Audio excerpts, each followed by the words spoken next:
जय श्री राम दोस्तों।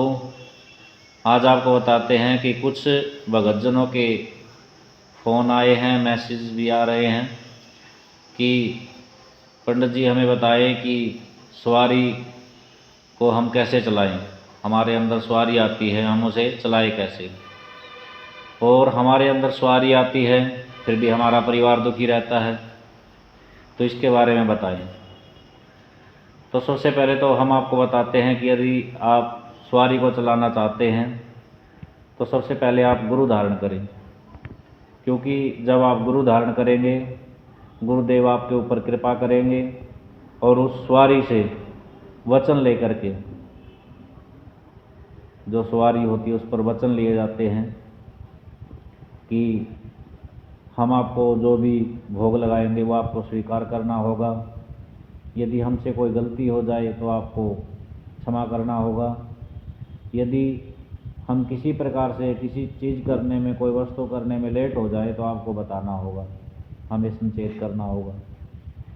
तो गुरुदेव उस सवारी से वचन लेकर के वो आपको देते हैं और जितनी आपको ज़रूरत होती है उतना तौल करके गुरुदेव आपको दे देते हैं कि आप सवारी चलाएं, किसी की पूछा निकालें या फिर किसी के बारे में बताएं।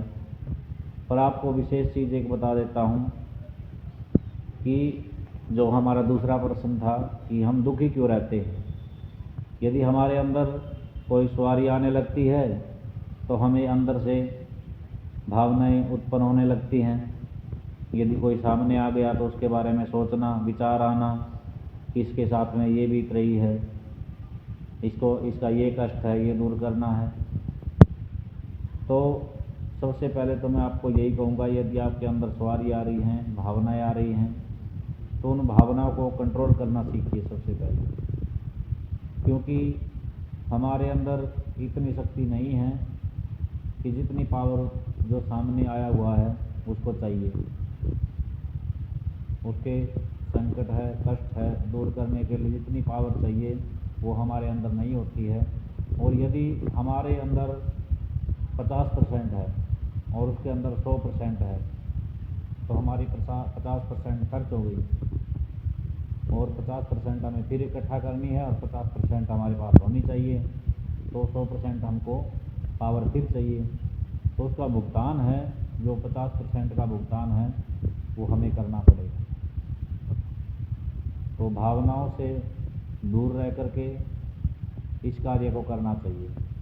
भावना के अंदर बह करके इस कार्य को नहीं करना चाहिए, क्योंकि जो सामने वाले ने कर्म किए उसका भुगतान तो उसको करना ही पड़ेगा। यदि आप अपना कर्म काट करके उसको दे देंगे तो वो भुगतान आपको करना पड़ेगा। बहुत से देखते हैं, ब्राह्मण भी देखते हैं, भगतजन भी देखते हैं कि दूसरे के दुख को काट देते हैं और खुद दुखी होते रहते हैं। तो इसका यही कारण है, इसका कारण यही है कि वो जितनी पावर उसके अंदर है वो सब पावर लगा देता है। ये नहीं देखता कि सामने वाले को कितनी पावर की ज़रूरत है। यदि हम डॉक्टर के पास गए, डॉक्टर ने हमें देखा और रेफ़र कर दिया तो इसका मतलब ये नहीं है कि उस डॉक्टर को कुछ आता नहीं।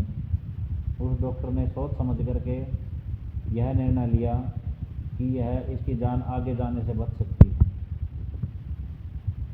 तो वो अपनी जितनी पावर है उसको समाप्त नहीं करता है, उसको ट्रांसफ़र कर देता है। तो यही कार्य है कि गुरु बनाएं और गद्दी लगाएं, गुरु की सेवा करें और जिस भी देवता की आप गद्दी लगाना चाहते हैं, सवारी लाना चाहते हैं, जिस भी सवारी की आप सेवा करना चाहते हैं उस सवारी की सेवा करें। और जितनी पावर आपके अंदर इकट्ठी होगी उतने ही आप दूसरों के दुख को दूर कर सकते हैं। तो यह है आज का